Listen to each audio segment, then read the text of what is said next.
welcome. If you like what you hear and see, please subscribe to the Be Your Own Kind YouTube channel. And if you're listening to the podcast, please follow me. Also in the description box, you can find my Linktree link to all Be Your Own Kind related matters, such as the BYOK merch, where we sell items from t-shirts, sweatshirts, masks, and mugs.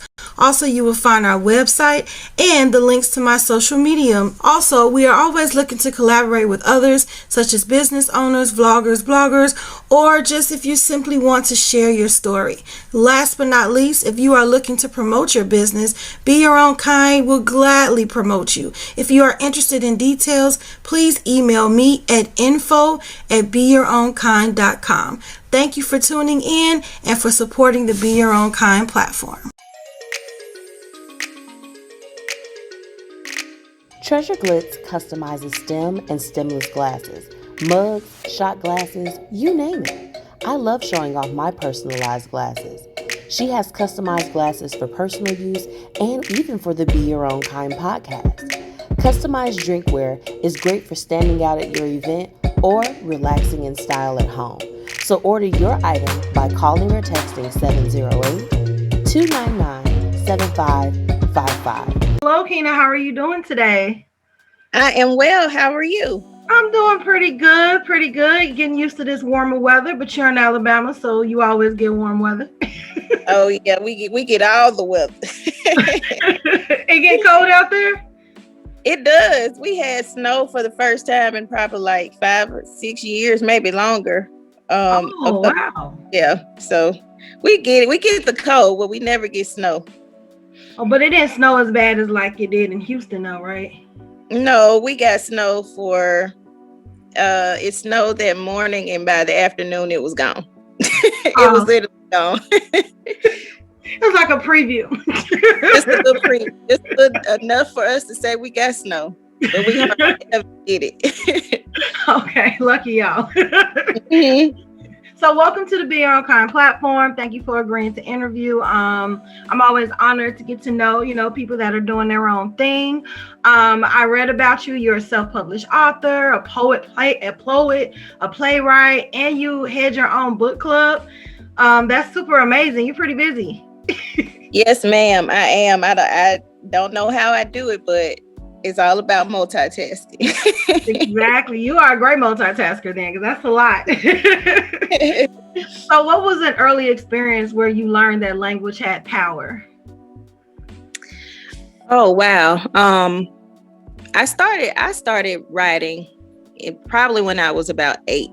So during that time, I did little short stories and poems, and I was always a little avid reader. So I was the kid that was excited about the school book fair, the book fair where you could get like your little books and then your little notepads. And I was so excited. Like I had to have at least $10 to go. And so, it was just that. I just think early on, I noticed that I was a little bit more creative. And then a lot of my friends, I was more interested in like arts and things like that. I was the kid that was in the school plays and all of that stuff. So yeah, early on, I realized how powerful the whole culture of art is, words, all of that. I just fell in love with it. Oh, wow. That's amazing. What was your favorite childhood book? I liked, believe it or not, the Goosebumps series. Oh, my best friend love those. Yes, and I love scary movies. Like I still do to this day. I just love scary movies, and I just gravitated toward those. Also, I liked the was it Beverly Clary? I think it was Beverly Clary. I think that's how you pronounce it. Those books. Those are the 2 ones I remember the most. Yeah, and I remember the book fair too. I remember it would be in our gym room in my grammar school, and it's like a whole day where your teacher would take you out there and you purchase the books. I do remember that. Like we had like a book fair similar to that. And Book It. You remember Book It? I remember Book It. Yes. Yes. All of the book reports just so I can get that little piece of Look, I was excited about booking because we did that over the summer. So, you had to turn everything in the first day of school, I believe. Oh, yeah. I had my stuff ready. Oh, those were good times. Oh, yeah, for sure. So you write a lot of different things. Like I read that you have a appearances collection. Can you tell us a little bit about that book collection?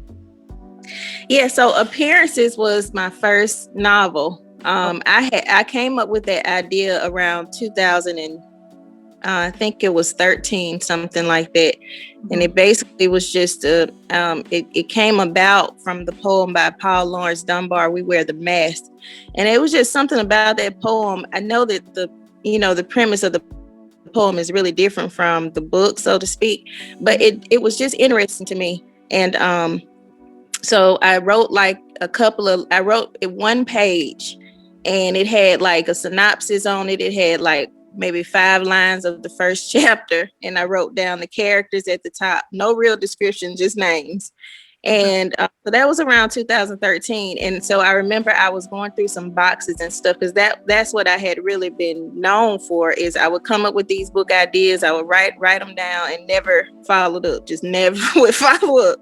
And so finally around 2016, I found that paper, and, I just started reading it over and over, and the whole story just started to play out in my head. And I just, was like, okay, I'm going to write this. And so Appearances is about, it's a drama-filled suspense novel that didn't necessarily begin that way. It just the characters just kind of took on a life of their own. But it is about people who will do anything to hide their true selves. It deals with frenemies. It deals with cheating, scandals. I mean, I pretty much added every element to that book. It's a spicy, sizzling novel that is a true page turner. And it has been really getting some great reviews since it was released in 2017. Nice. And you wrote I saw some other books underneath there as well. Does that connect? Is that like a sequel of Appearances, or is it just different stories? Yeah, so Appearances is a 3-book series. So Appearances, then Appearances 2, and then Appearances 2 Mask Off. Okay. And so yeah, it never started out that way. I literally was gonna write that one book, but it was like, nah, I gotta write another one. So that's how it ended up. Just the story ends with the last book. Okay, so is it done yet? Is there more to the story?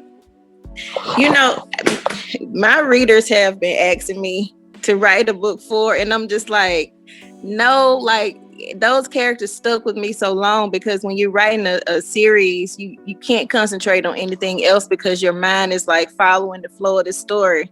Right. And I'm like, I'm done with these characters, y'all. Like, just let them be. Like, I have to get them out of my head so I can bring other people in, because it was just a lot. That book was a lot, and I was so surprised that, the reviews that I was getting, that people liked it. And I was so honored and blessed that people actually liked it. Wow. I mean, a lot of authors say that, like, I was just writing a book, and oh my God, everybody just loved it. But I think I talked to someone in another interview. I think she said, why would anybody want to hear my story? Why would anybody want to hear my thoughts? But you'd be surprised, how people latch onto your words, your ideas, your story. So I just find that amazing that every author says that. Absolutely. Yeah, absolutely. Because you just don't. I had some experience as far as just knowing authors from being an avid reader, being going to book events as a reader. But it's different. It's different when you are the one that has your name on the book. It's a lot different, and you just you don't know what to expect. You don't know if people are going to like it. It has a lot of shock value, I will say. Appearances does. Okay. And it didn't set out to write it that way, but it was just, how are people going to look at me after they read this book? Like, but yeah, it's a lot of pressure. It's a lot of. So are the characters loosely based off of people you know, or this is just straight out of your imagination? Some of the personalities are personalities of people that I have met over the years. Just reiterated a little bit more than their, just kind of their personality times 10. Yeah. Nice. Well, people usually get attached to characters. Harry Potter with like 50 million books, so people are always going to want more. So I don't know. I kind of sense another one, but okay. I look forward to reading them though, and I'll be the same person. Like, what next though? What's going to happen? Yes. So this is just for every writer, like for inspiration. Like, where do you find inspiration? Like, what is your writing process? Believe it or not, and I tell people this, I had a conversation with Daniel Black. He's one of my favorite authors, and he was on Clubhouse, and that was just one of the days that I knew I had to make sure that I was in the audience and got on stage to speak with him. And for my latest novel, the characters actually came to me. I know it's crazy, but they started having a conversation in my head, and I was in the middle of finishing up appearances to Mask Off, and I literally wrote the conversation on a piece of Walmart receipt paper and and just put it on my pegboard. So in some instances, inspiration will come to you like in the form of just hearing a couple of lines, and that could turn into a whole story. But some instances, the characters actually come to you, and it's up to you to go ahead and just let the story out from what they're trying to, you just write what the characters in your head say. And I tell people, I'm like, I'm not crazy, but people do talk to me, but I'm not crazy. But you're bringing people to life, like you're literally birthing people. You know what I'm saying? Like you're creating people. Mm-hmm. So you have to kind of have like some type of relationship with these people you created, or at least know them very well to know what their next step is going to be, Absolutely. Yeah, I think you can't be a successful fiction book if it's not like that. You can't, I think they'll drink water today. No one cares about that. Like they have to be really doing something to, capture people, and then people have to have emotions with the characters. Like, I can't stand her. I love her. Oh, yeah. They have to have somebody they're rooting for or somebody that they're against. Yes, for sure. And it's one thing that I have really, like, I'm a sponge when it comes to, anytime I can speak with another author, the goal is to try to pull the emotion from the reader. And the only way you can pull the emotion from the reader is if you feel it as you write. Now, I will tell you that when I wrote the appearances series, I did not feel the emotions as far as being upset as much as I did with my last novel. But it's different emotions that you will, as a reader, feel from appearances, and the emotions that you that you will feel is the same thing I felt when I was writing it. And so if we can convey that to the reader and get them to actually, get that, pull that emotion in, then that's when we're doing our job. Exactly.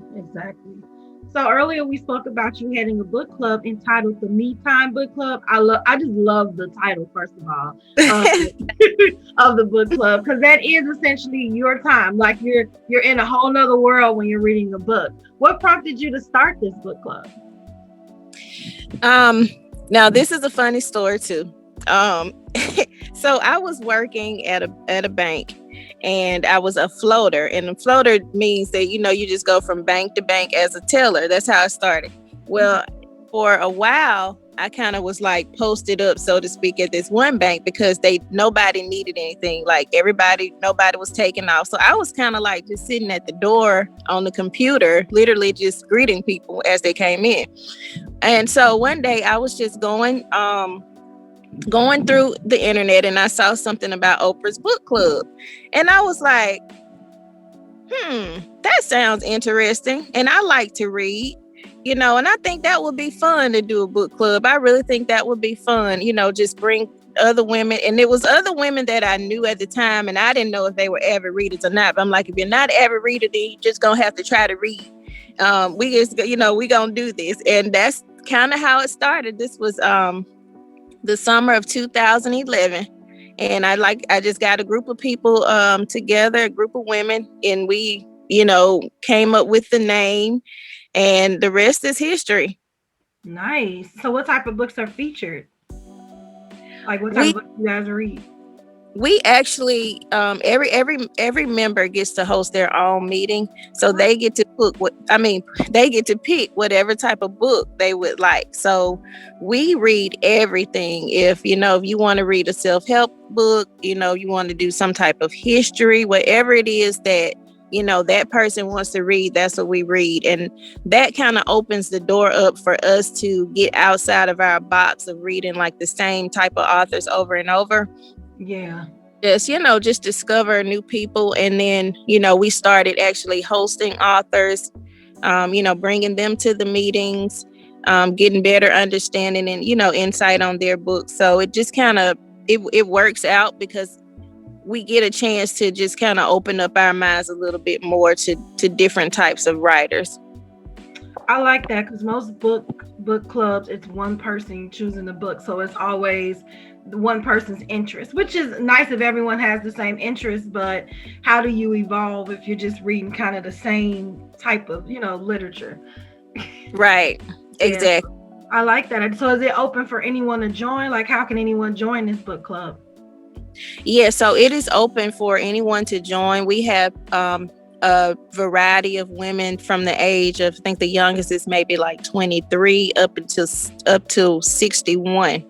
Oh, wow. And anybody can join.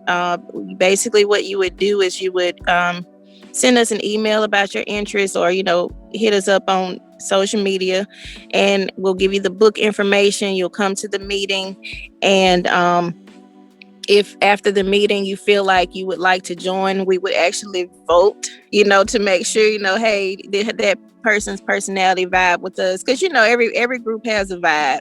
Right. And, we will vote and then invite them to join. Nice. Are there any fees, or is it a free joining? Yeah, so we have dues of $10 per meeting. We utilize those dues for like any kind of book club expenses. We travel, we go to book events. And so that those dues help us offset costs. And also, like, if someone hosts a meeting at their home or a place that doesn't provide food and drink, then they can utilize, the funds for, to host at their home and stuff. So we try to make it as, so that people are not out of pocket if they do want to host in their home. Because a lot of people are more comfortable with, being, getting outside of a restaurant and stuff like that. And they want to be a little bit more personable. So we try to have that available for them. Right. And how did you guys navigate through the pandemic? Like, how did you keep it up? We at Zoom. Okay. So you did virtual. We did virtual. We started, so we don't meet during the summer. Okay. So we did. So when the pandemic hit, I think that was around March. The meetings that were after that up until May was via Zoom. And then around September, we got a little bit more comfortable with the social distancing, and we kind of, based on what the hostess wanted to do, we slowly got into going back to the restaurants. But now Zoom is now an option. So if you're hosting a meeting and, you just want to do Zoom, hey, by all means, that's an option now. So it worked out. I actually started a new chapter in Birmingham. So I have the first chapter is in Tuscaloosa, Alabama, and the new chapter is in Birmingham. And I started that this last summer. Okay. And now we are trying to, it's the same book club, just different chapters. So now we're trying to merge so everybody can meet. And we're actually taking a girls trip to Savannah, Georgia next month. Oh, I love Savannah, Georgia. I never say the beach right. I'm not even going to try. TB Beach, I think I went there. Am I saying it right? It's Tabby Island. Yeah. Yeah. Mm-hmm. Yeah. So it's more than a book club. It's a sisterhood. It is. We do a lot. It started out with us just meeting at each other's homes. That's all we did. Then we branched off to do community service. Then we branched off and started doing traveling to, going to book events and then hosting authors. And, myself being an author, I noticed that Alabama did not have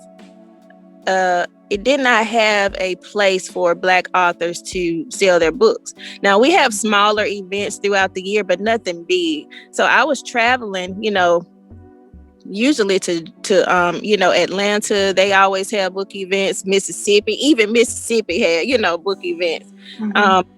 And I know there was one in Montgomery, Alabama, but when I reached out to them, I just didn't get the right vibe as though my books would fit in, so to speak. And so on a car ride back from the Essence Festival in 2019, we decided that we were going to do our own book event. And so we was like, there's a need for it. I have experience just based on being somebody that goes and actually participates. So I know the basics. And, we pulled off our first book event last weekend called Behind the Ink. Oh, that's dope. That's dope. Yep. But isn't it high, like Alabama? I think that's a high Black population, so that's kind of odd to me that you guys wouldn't have like a Black book event, Yeah, and I heard that there used to be one years and years ago, but it stopped. And like there are smaller ones in the city, but nothing like a big event. Like and so yes, and so I was fortunate enough to I reached out to Stillman College, and I can't even tell you how I even thought about Stillman College. It was just God, and I reached out to them, and they was one of our main sponsors to provide a great venue. I mean, just went above and beyond to help us out. So it was just divine intervention. What better way to give back than to host it at a HBCU, Exactly. That's super awesome. You plan on doing this every year? So it started out with, let's just see if we can do it. I honestly did not have any expectations to do it again. I'll be honest, but I have so many friends in the literary community that I've met over the years, and of course I invited them out, and we got such great feedback from not only them but the people that attended.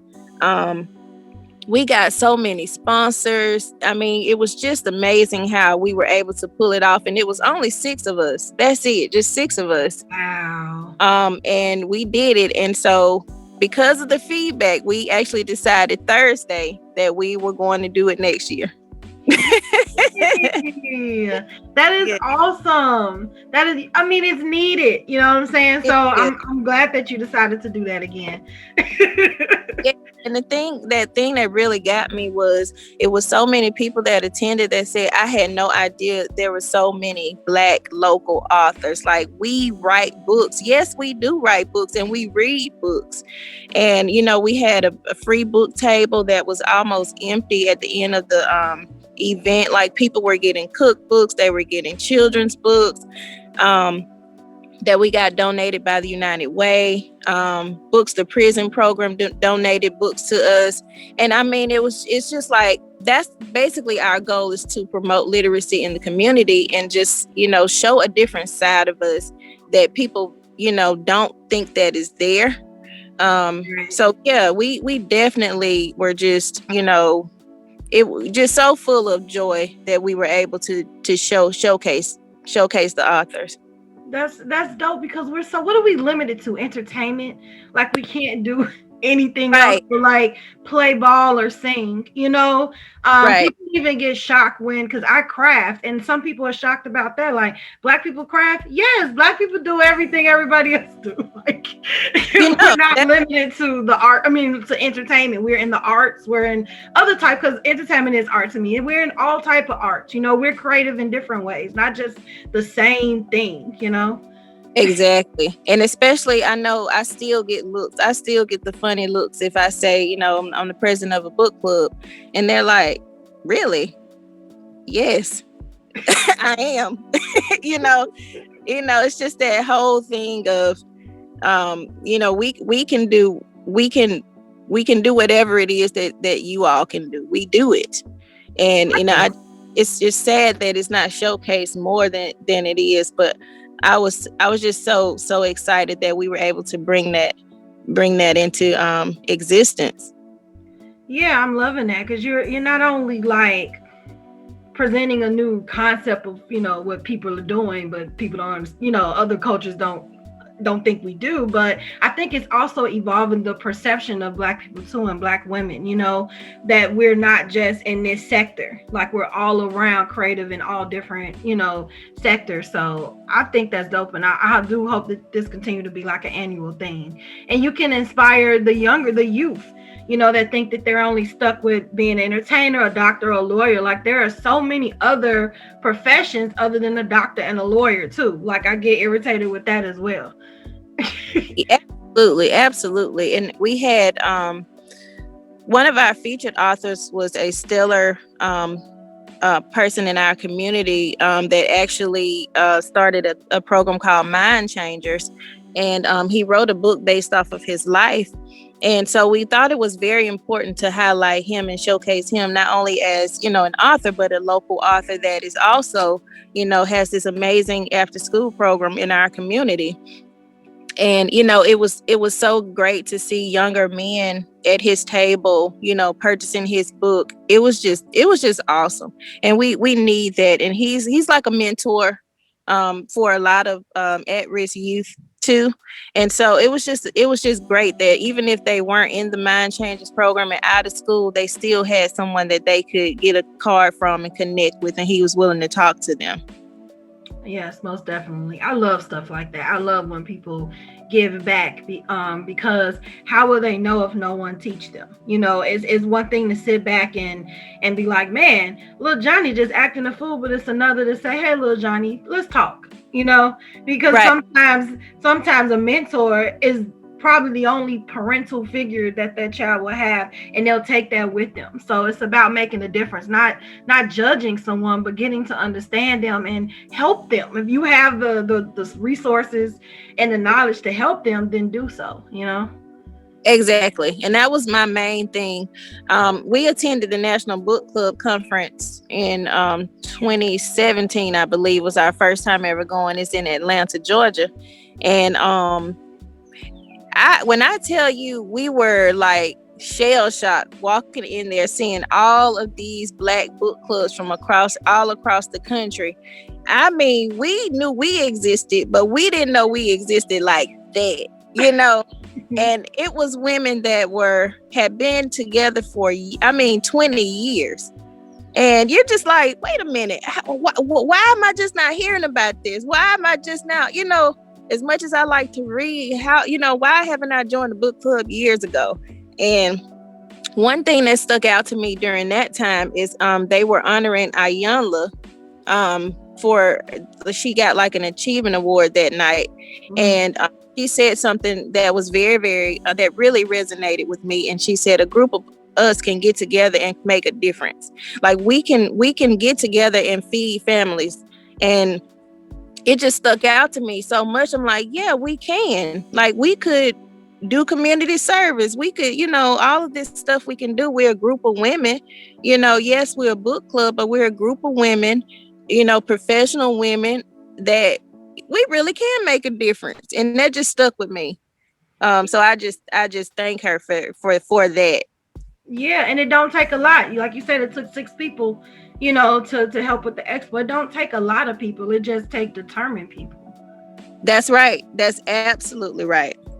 We get so caught up in these numbers, but even if I just help one, that's better than 0. You know what I'm saying? It's the impact. It's not the numbers. Right. Exactly. And just to, when we were, wrapping up the event and everybody was gone and we were the same 6 that were there at like 8 o'clock that morning, not knowing what to expect. we were like literally sitting there like, I cannot believe we did this. Like, this room was filled with over 30 authors. We had vendors, we had musicians, event hosts. All of these people just came. I mean, they just fell into place. And it was just like, I told him, I was like, this is just something that it was just meant for us to do this. It was, already ordained, already lined up. We had to go through the struggles, but God already knew what he was doing. We just had to follow. Exactly. That's super, super dope. So at BYOK, we have a staple question. And that question is, if you could describe yourself in one word, what would it be? Wow. One word. I'll say determined. Okay, and why? I'll say determined because I'm the type of person that whatever it is that I want to do, I'll put my mind to it and I'll do it. Even if it's going to take a while, I'm going to do it. If I want to go on a trip, I'll have it in my mind that that's where I go. Eventually, I know I'm going to get there some kind of way. So I have to say determined. I tell people, if it's meant to be, I'll make it happen. I like that though. So even when it seemed like it's to you, it never seems like it's not going to happen. It's like, I'm going to be patient with this because this is eventually going to happen. Absolutely. You have to have that mindset in anything that you do. I know my two sons, I was able to get them writing their children's book series. And one thing that really that I really, I don't think I set out to do it, but I kind of had a little speech for them when their book, we wrote the book at the kitchen table. And when we got the book in the mail, like their little preview copy, they opened the book up and I just went into this whole speech. I was like, you see what can happen when you have an idea, you can make it come to life. Like, that's what, anything you want to do, you can do it. Look at what came about from this little sheet of paper that we wrote down at the kitchen table. You have a whole book, and look at, all the opportunity you all created for yourself. So it was just so important to instill that into them as well. That's nice. So you teaching them determination and the importance of hard work and fulfilling your dreams. And I feel like it should start at home, because once you get grown and you get out in this world, you're gonna need that on the inside, because it's crazy out there. I'll make it nice, but it's crazy out there. It's like you're legit fighting every time you walk outside that door. Exactly. And I want them to be able to understand that they don't have to be limited in what they want to do. They can be creative in whatever idea they come up with. They can bring it into existence. Like, if that's something you want to do, I've shown you that it's possible. You just have to sometimes, encourage your own self and depend on you, and not worry about, what people will say or how they'll receive it. You just do it. Exactly. Because some people will look at, oh, that's lame. Oh, if this is what you want to do, okay, it's lame to you. But if this is what I want to do, this is what I'm going to do. And that's why I like celebrate parents that teach kids to just be yourself. That's what this whole platform is about. But some people don't start out that way because they were taught to kind of just bend to whatever the trend is, bend to what other people are doing. Then you get older and you're like, that's too much pressure. I'm just going to be myself. But the blessing in knowing that at such a young age, how many obstacles you won't even have to face, just knowing that, earlier on. Absolutely. It's really important for kids to understand that they can be themselves and not worry about what society thinks. I think that's one of the biggest things that, nowadays, I think more parents are being more open to creative children and just allowing them to just blossom and not hold them in this certain box or category that we want them to be. I just think it helps with their overall development and well-being as they grow up. Exactly. And it's breaking out of that doctor lawyer box. I know it's either doctor, lawyer, or sports person, or play basketball, football. It's like we do so much more. If you want to be a lawyer, what kind of lawyer? We just say lawyer. If you want, we don't say what kind. It's so much stuff. Like you could be a veterinarian. Right. It's I mean, just if that's so what much. you want to do, that's fine. But Right. But you're right. It's like, I'm gonna be okay. We gonna be a criminal lawyer, a sports lawyer. I didn't know it was so many lawyers, and it's so many doctors we know. So you're right. Yeah. So, how can people reach you? Yes, I'm on Instagram at K.Reshay. Also, I have a Facebook page, author K.Reshay, and my website is KReshayWeebly.com. I try to keep that as updated as possible with any new events, anything that I'm doing or have done. I try to keep that updated. You can also reach me on my website via the contact button that'll take you directly to my email. Okay, awesome. And guys, I want you to follow her, purchase her books appearances. I know that I am, because I want to get into the know. I want to know the juicy characters and what they up to. It's a lot. I'm gonna just tell you, it's a lot. I like stuff like that. I love the drama, the scandal. I think when I watched the first season of Scandal just because it was named Scandal. I'm like, ooh, it's actually named Scandal. Well, I'll tell you, if you could get past maybe chapter 3 in appearances, you might be all right. If you could get past that, but you're gonna have to get past it first. Okay. You like, I'm just warning you. I'm just letting you know. I'm just warning you. So don't say I did get that disclaimer. Okay. You have any upcoming projects anyone needs to be made aware of? Yeah, so the past couple of years I have released 2 stage plays, and they have been performed by my drama ministry at my church. And so I am planning on doing an actual stage play maybe next year. I have a couple of people lined up. I have it already written. It's just a couple of logistics I need to iron out. But I'm looking to do that. I'm also in the process of finishing my travel memoir. I had the opportunity to travel to Ghana, West Africa, and so I wanted to detail, my experience as being, a Black American going to Africa for the first time and visiting the slave castles and things like that. And just trying to stay busy. I do want to write a new standalone novel. I have a couple of ideas I'm working on now. But yeah, so just be on the lookout for those things. I'm excited. Yes, I'm excited too. I'm excited about the memoir. I've always wanted to go to Africa. That is on my list, to go. So I would love to read about that experience, because it's different coming from another country and going over there and seeing, the history of what happened over there, because we're not taught that over here.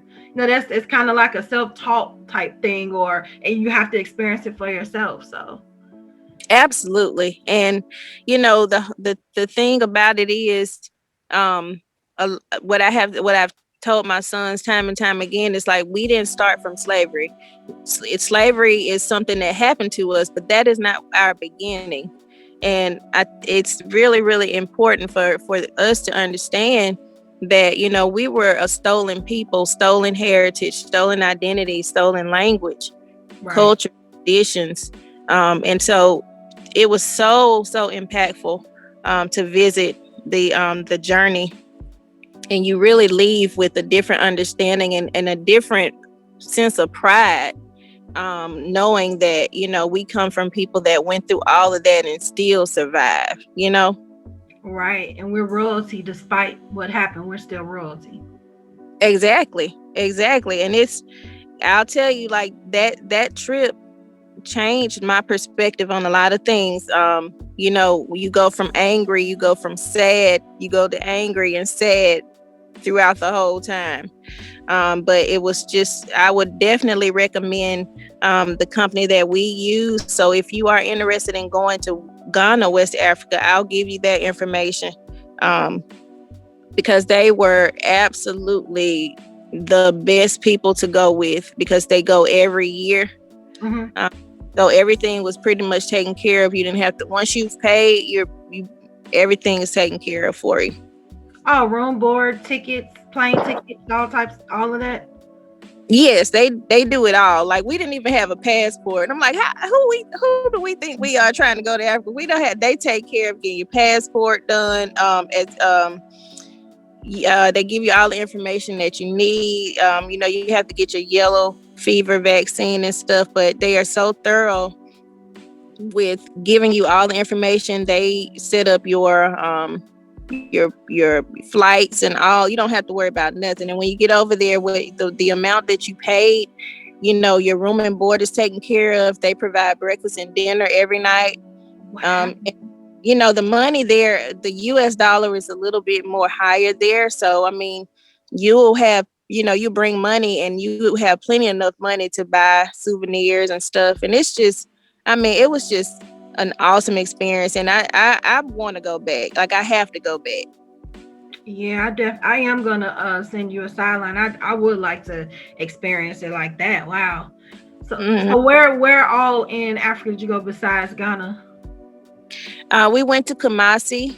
Kumasi is where we went to the Ashanti Kingdom, and we got a chance to see the Adinkra symbols being made from the tree bark ink. And that's something that was so impactful to me with the Adinkra symbols. I actually got those tattoos, some of the tattoos of the ones that really, really stuck out to me after I researched them a little bit more. We also traveled to Cape Coast, where we visited the slave castles in Elmina Slave Castle. We went to the Slave River, which is basically the river that the slaves crossed over before they were brought into this big area, like auction area, to be sold. Before they got to the castles, that was a hard day. And we went to Accra, which is capital city there. It was a beautiful city. Just so much. We got there Saturday, and we left, and we made it home Saturday. So we were there for a week. Wow, that sounds amazing. It's I'm telling you, it was I don't think I'll ever go anywhere else that would be as impactful. Like, no matter where I go, trip wise, that is hands down like the best experience I have ever had. I'm just glad that I did it. I was kind of, you're kind of on the fence, because it's like you don't know these people, but we actually went with Domitine Pongo. I don't know if you heard of him, but he's an MTV journalist. We went with him. His family is from Ghana, and so they partner with Sankofa Travel Ventures. And he takes like 20 Americans once a year, or sometimes twice a year, to Ghana. And, I was like, well, they've gone so many times, and you can look them up on YouTube and everything, and you can see the experience. So I was like, yeah, I'll trust them. Let's go. Let's do it. And I'm pretty sure you're glad you did. I am, so welcoming, like, to go somewhere and all you see is us doing everything, at the airport, on billboards, everywhere, just us. Wow. I'm sitting here thinking of that, like I'm picturing that. It's beautiful. And at the last day that we were there, of course you'll go to a store where you can pick out like custom fabric, and they have people that will design whatever you want, from a dress to a jacket to pants, whatever you want. They'll make a custom outfit for you. And then at the end, they do a naming ceremony. So you'll receive your African name based on the day you were born. And they give you, your bracelets with your name. A pastor is there. And they dance. I'm telling you, it is nothing like it. Nothing like it. Wow. Yes. Look at me. I'm like, oh, wow. I'm picturing this. Okay. You really would love it. Yeah, that's awesome. Keena, thank you for sharing that with us. I can't wait for the book and I can't wait to go myself. Yes. Yes. Well, I just want to tell you, I have had a great time in this interview and I've learned so much uh, Yes. about, the Black literary world. I also wasn't aware that it was that many Black book clubs. Like, I was in awe when I saw it on your site. I'm like, she got a book club? I did say that. I'm like, oh my God, she got a book club. Oh yeah. So I thought that was awesome, but just to know that there's some around the country and I don't even know about. I'm like, okay, let me see if I got one close to me because I'm in the middle of I'm by Indianapolis. I think I'm 45 minutes from Indianapolis, and I'm 2 hours from Chicago. So I'm pretty sure it's got to be some in one of those cities. So Yeah, go on the website AALBC.com. And Troy is the owner of that website. He's an awesome guy. I got a chance to meet him at the Mississippi Book Club Festival, but that website is all things literary, and it contains every single state with every Black book club. nice.